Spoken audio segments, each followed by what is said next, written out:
Hello, this is a basic introduction to journeying, and it's really important that you watch this video first before you watch the later journeying videos. They're a series and this is one, and this is about the principles, the things that keep you safe. Okay, so on to the practical issues that relate to ceremony, journeying, any of the shamanic work that we will do. The first thing that we need to do is to cleanse ourselves. If you're going out to meet a new man or woman or whoever it is you want to meet, you have a shower. If we are working with spirit, we're going out to work with spirit, then we should make sure we are cleansed. It's the right thing to do, isn't it? You go wash your hair and clean your teeth. And if you don't have any shamanic materials, then go and have a shower or wash your hands or something. So ceremonially cleanse yourself. Offer that cleansing to spirit. In another video I'll go into cleansing much more, both yourself and space. Just to show you now the things that I use to cleanse myself. This is Aqua Florida. Aqua Florida is the clear one and it comes from South America. One of my original shaman that I was apprenticed to was trained by the Cuero and works with the Cuero in South America. It's flower water, it's perfume basically, and it's in alcohol, and that alcohol is very flammable, so I use it a lot for things like cleansing stones. You just pour some on top and light it. I'll pour some into my hand, pop it down, rub it together, and then it absolutely blows your nose out. It's a very, very powerful cleanse and it's very beautiful. Aqua Florida you can get online, it's quite expensive. I mean, it's really quite expensive. It's one of my major shamanic expenses. The two other things that people commonly do, and I say I'll teach you lots of other things, but commonly do. One is sage. It's white sage, this, and you light it.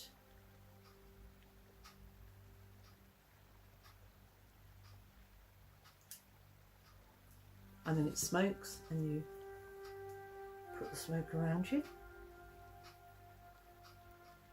Environmentally reasonably friendly. It's a plant and it grows. My problem is I absolutely hate the smell. I really dislike it. This isn't terribly well used. The thing I use all the time, again because I trained with a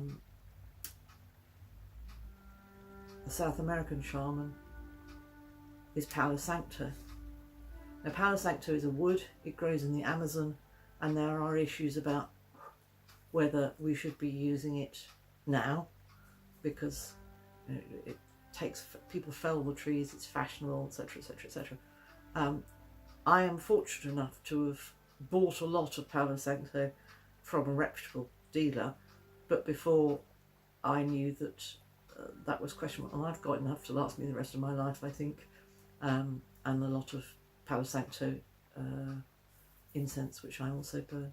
But it's got the most beautiful smell, and again, cleanse yourself by smoking yourself all the way around your body.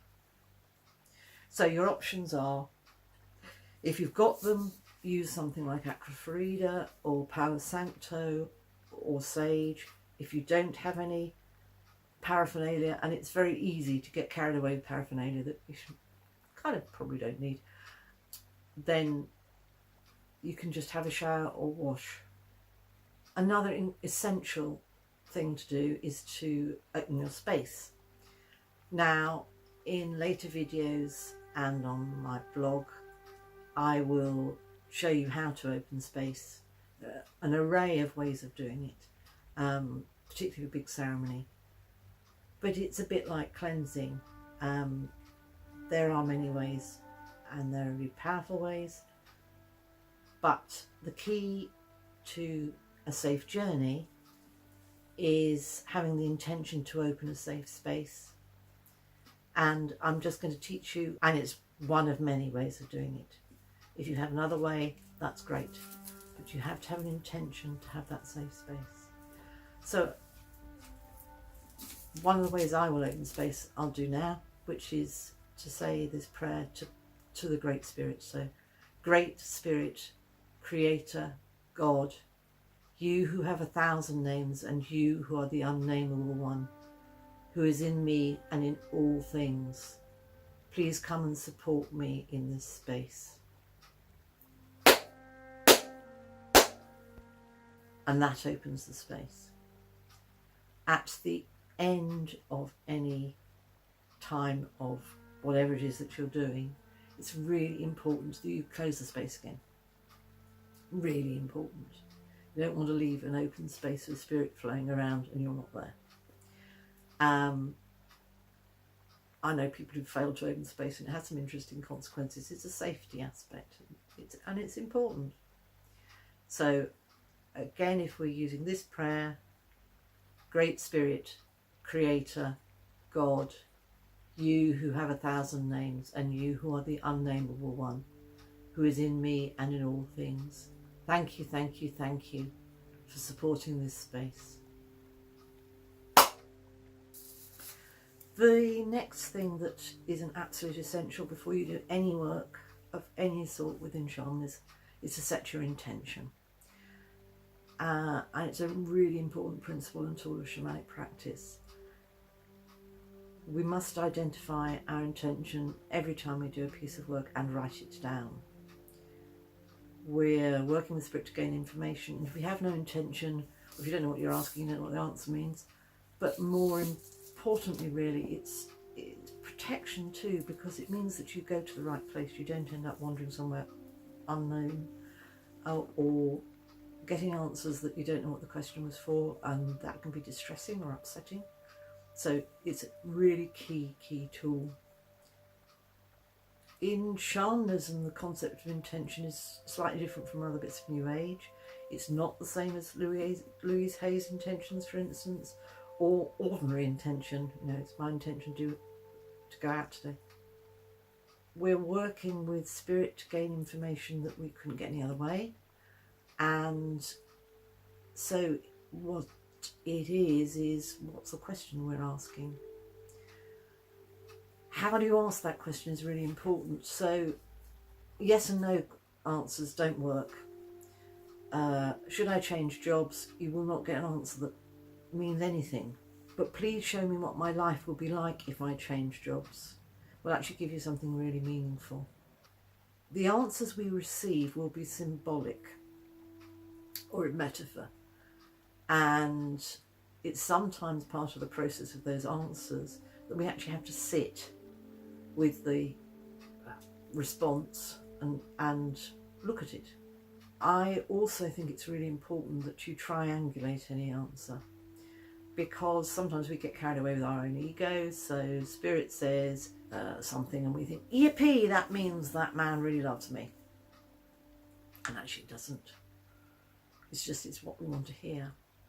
And so it's important to look for other insights, for synchronicity will turn up, and to triangulate your responses from spirit. There are exceptions to that, undoubtedly. I've had things where I have had my face slapped with a wet kipper, is the way I normally say it. There was one occasion when I was trying to work out whether what I was doing was the right thing or not. Partly because it wasn't very easy and I kind of didn't want it to be the right thing, really, because it was hard. I asked Spirit whether it was the right thing, and I looked out of the window and there was a double rainbow, and then a local tree was struck by lightning so close that the house shook. I decided Spirit was trying to tell me that I was doing the right thing. I know I was in retrospect. So it's possible that something will come up that's so clear and so strong that you go, yeah, okay.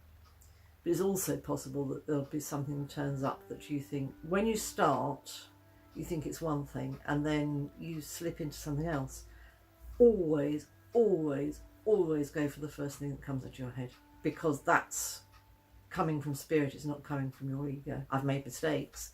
I've told people things weren't quite what I saw or heard, because I can't believe they're right. And then afterwards I found that they were right and deeply, deeply regretted it. it's incredibly important that the first thing that comes to mind is right. You don't necessarily get clarity straight away. I have journeying journals and I look back at them and sometimes the response turns up 3 years later. It's not a science, it's an art, but it's the most amazingly, wonderfully powerful art. It does give us tremendous creative potential, and it gives us the capacity to generate really far-reaching change for ourselves, but also our lineage and our people and our land and Mother Earth.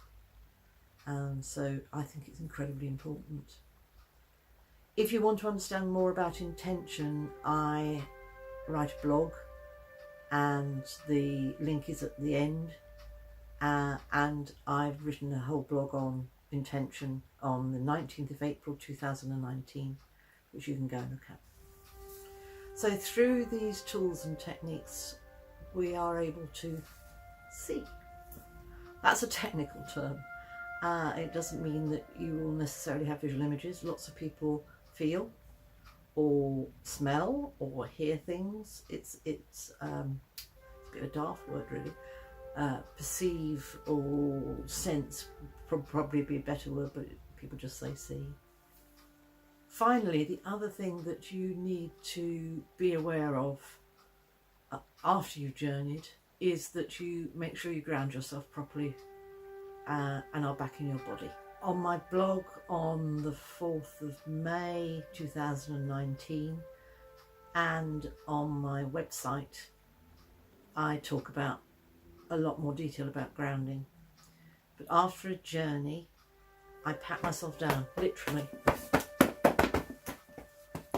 and I stamp my feet, and that brings you back into your body. It makes you back here and present. If you still feel really spaced out afterwards, it's possible that your body's on the ground but you're not in it. And there's a simple technique on my blog of the 24th of May 2019 about how to get back into your body if you aren't in it. But it's hopefully very unlikely that you'll need that, at least at this stage. So before you do any journeying, you need to make sure that you have a pencil and notebook. You have set your intention.